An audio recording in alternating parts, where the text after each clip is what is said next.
प्रतिभा थपलियाल को उत्तराखंड प्रतिभा जी देखो भाई।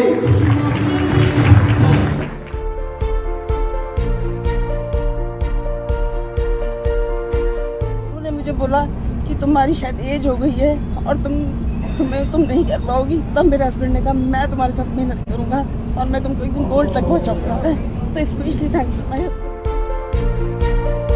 साथियों, न्यूज स्टूडियो उत्तराखंड देख रहे हैं आप और मैं हूं आपके साथ शोभन सत्य सिंह नेगी। इस वक्त हमारे साथ एक ऐसी महिला मौजूद है जिन्होंने उत्तराखंड का नाम देश ही नहीं बल्कि दुनिया में रोशन किया है।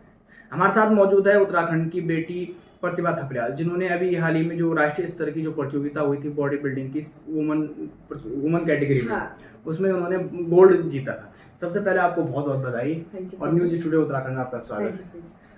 मैम, हम आपसे जानना चाहेंगे जो ये गोल्ड तक पहुंचने का जो सपना था वो कब से आपने देखा था और कैसे एक मतलब पहाड़ से निकली हुई एक बेटी गोल्ड तक क्या हासिल करने के?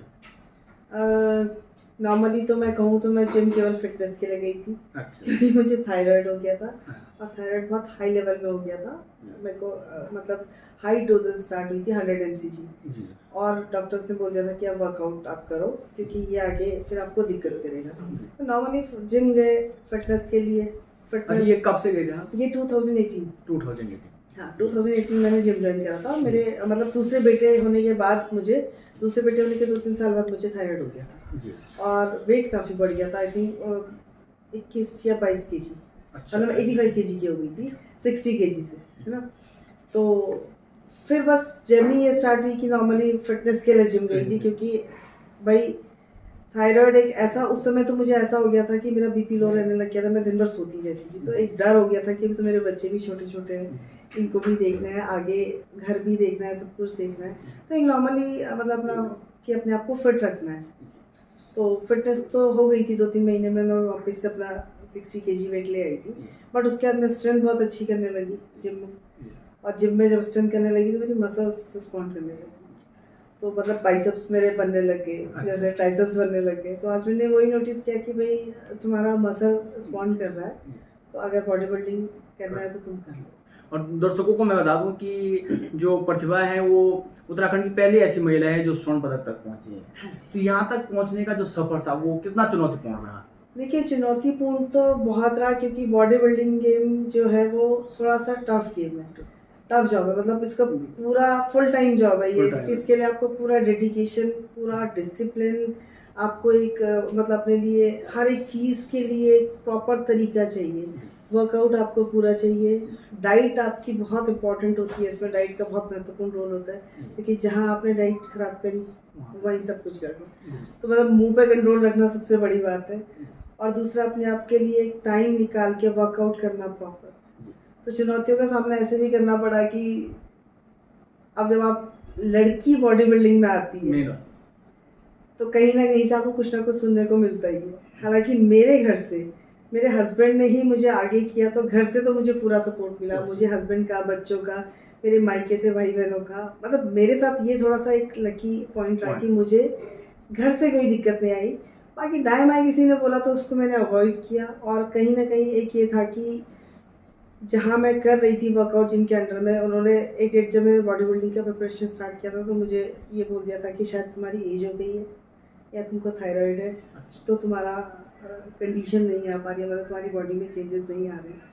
ये बात मेरे हस्बैंड को बहुत हेल्प हुई। जब आपको इस तरह के कुछ कमेंट मिलते थे कि यार आपसे नहीं होगा, तो कभी ऐसा हुआ कि चलो छोड़ो यार, रहने देते हैं, जैसी दिनचर्या चल रही है उसी पे लगे रहते हैं? नहीं, ऐसा मेरे साथ कभी नहीं हुआ क्योंकि मेरे साथ घर का सपोर्ट था। अच्छा। तो मेरे लिए जब हस्बैंड का सपोर्ट सबसे बड़ा सपोर्ट था, तो मेरे लिए बाहर वाला मैटर ही नहीं करता है। तो वो तो मैंने सुना ही नहीं क्योंकि मैंने तो अपने लिए गोल निश्चित कर लिया था ना कि मुझे बॉडी बिल्डिंग खेलना है और इसमें ऊंचाइयों तक जाना है। जी। अच्छा प्रतिभा जी, आप मूल रूप से उत्तराखंड में कहाँ से?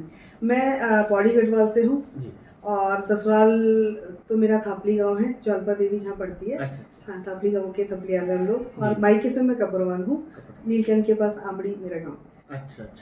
तो एक पहाड़ से और गोल्ड तक पहुंचने के लिए मतलब कई चुनौतियों का आपने बताया कि सामना करना पड़ता है, तो क्या जो और लड़कियां हैं पहाड़ की उनके लिए स्कोप है इस चीज में? बिल्कुल है, क्यों नहीं है। देखिए, मैं गोल्ड लेके आई हूँ, मैं इस एज में गोल्ड लेके आई हूँ जहाँ पे हर कोई हार मान जाता है। तो पहाड़ की लड़कियों में इतना तो दम है, यानी पहाड़ की लड़की इतनी कर्मठ और मेहनती है कि जिस एज में सब हाथ खड़े कर देते हैं, वहाँ पे मैं वहाँ पे मैंने शुरुआत करी है। तो लड़कियां हो या यंगस्टर्स लड़के हो, तो उनमें एनर्जी मुझसे कहीं ज़्यादा होगी और वो इस क्षेत्र में आना चाहें। अब तो इस गेम को उसमें शामिल कर लिया गया है खेलों में, और मतलब हाँ, और यहाँ से जो भी गोल्ड लेके आएगा जिनकी एज है उनको फेडरेशन वाले, हमारे IBBF फेडरेशन ने अभी परसों ही हल्द्वानी में मुकेश पाल जी ने प्रेस कॉन्फ्रेंस करवाई है, हमारे जो बॉडी बिल्डिंग के जनरल सेक्रेटरी हैं उत्तराखंड के। तो वहाँ पे हमारे जो इंडिया के जनरल सेक्रेटरी हैं या जो मेन है चेतन पठारे जी, वो आए थे। तो अभी उन्होंने अनाउंस किया है कि यहाँ से अब गवर्नमेंट जॉब प्रोवाइड होगी, जो भी पहले भी होती थी बीच में भी, हाँ स्पोर्ट्स कोटे में पहले भी होती हैं, बहुत लोगों को मिली है। रेलवेज देता है, बैंक देता है, पुलिस देती है, काफ़ी देते हैं। बट अभी से उन्होंने फिर बोला है कि यहाँ स्पोर्ट्स कोटे में जॉब मिलेगी, तो लड़कियाँ बिल्कुल आगे सकती हैं। एक वो होता ना कि पहाड़ की लड़कियों में सबसे बड़ी बात है कि पहले तो जिम में जाए कौन। हाँ। सबसे पहाड़ की लड़की घास काटना पसंद कर लेती है, दूर बड़े बड़े पहाड़ों पे चढ़ लेते हैं, लेकिन ये है कि जिम की कोई सुविधा नहीं होती है। और फिर ये है कि एक समाज, ये होता है कि समाज क्या कहेगा, उसको लेकर क्या। तो देखिए वही मैंने कहा ना कि बाहर वालों से तो मुझे मतलब ही नहीं था, क्योंकि मुझे घर से सपोर्ट था। तो ये मैसेज मैं हर किसी न्यूज़ में या हर किसी इंटरव्यू में बोलती हूँ कि जब आप घर से अपनी बेटी को, बहू को या बहन को सपोर्ट करेंगे तो किसी तीसरे की हिम्मत नहीं होगी कुछ बोलने की। और मतलब अगर वो 10% तरक्की कर रही है और आप सपोर्ट करेंगे तो वो 90% तेज गति से वो तरक्की करेगी।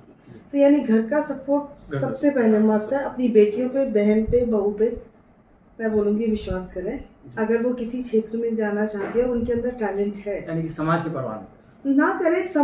देखिए समाज तो आपके अच्छे में भी नहीं है, बुरे में भी नहीं है। और ऑब्वियसली अच्छे में तो साथ हो जाएगा, लेकिन बुरे में सबसे पहले भागेगा, तो उसको तो छोड़ ही दीजिए ना। अगर आपके बच्चे में टैलेंट है तो उसको आगे बढ़ाइए ना, क्योंकि वो टैलेंट कहीं ना कहीं दिखना तो चाहिए। टैलेंट को दबाइए मत, उभारिए। तो आपने पहले कभी सोचा था कि गोल्ड था कि मतलब जो शुरू में होता है, जब हम अपने बारे में सोचने शुरू कर देते कि हमें क्या करना चाहिए, क्या चुनना चाहिए, क्या निर्णय खुद के लिए लेने चाहिए, और अब इस उम्र में आके आपने बॉडी बिल्डिंग चुनी, उसको लेकर? देखिए बॉडी बिल्डर बनूंगी ये तो मैंने कभी नहीं सोचा था, लेकिन मैं कॉलेज टाइम में भी एथलीट थी। अच्छा। मैं वॉलीबॉल खेलती थी, मैंने 5 जोन खेले में। अच्छा। और एज अ कैप्टन उत्तराखंड को रिप्रेजेंट करा। अच्छा। और मैं क्रिकेट भी खेलती थी यूनिवर्सिटी से ही। मैंने 4 ऑल इंडिया क्रिकेट की खेली। अच्छा। तो एथलीट तो मैं पहले से थी। अच्छा। बट बस फर्क इतना आया कि हस्बैंड ने उस एथलीट को जिंदा कर दिया, इतने सालों बाद वापस से जिंदा कर दिया। और बॉडी बिल्डिंग तो नहीं सोचा था कभी, लेकिन जब करने लगी तो एक जुनून सा सवार हो गया।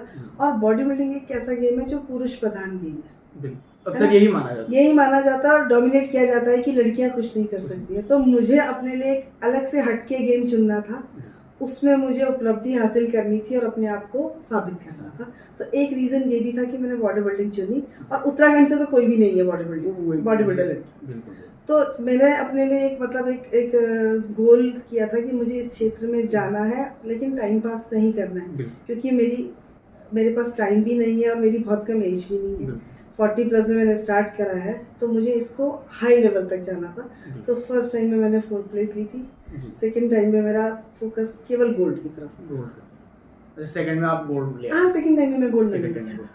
तो जब आपने बताया कि आप पहले एथलीट थी, फिर बीच में ऐसी चीज़ें होते थे, लेकिन दोबारा फिर इस चीज़ में आना, वापस आना, कितना वो रहता है कि दोबारा कम बैक करना बहुत मुश्किल बात नहीं होती है। मेरे लिए तो रीज़न था थायराइड। मेरा रीज़न बना थायराइड, क्योंकि वो काफ़ी मतलब अगर मैं नहीं फिटनेस करती तो मेरे को और दिक्कतों का सामना करना पड़ता। तो एथलीट कहीं ना कहीं मैं थी, मुझे बहुत ज़्यादा टाइम नहीं लगा कम बैक करने में। बट बॉडी बिल्डिंग जो गेम है वो थोड़ा सा मेहनत ज़्यादा मांगता है, क्योंकि हट गया था ना वो। बिल्कुल नहीं, उसमें एक्चुअली आपको मसल्स के लिए प्रॉपर वर्क करना पड़ता है। उतना नॉर्मल फिटनेस जो कर रहा है उससे कहीं ज़्यादा वर्कआउट करना पड़ता है। डाइट प्रॉपर मेंटेन करनी पड़ती है। हम लोगों का डाइट मतलब बहुत कुछ छोड़ना पड़ता है, सभी कुछ छोड़ना पड़ता है। बिल्कुल।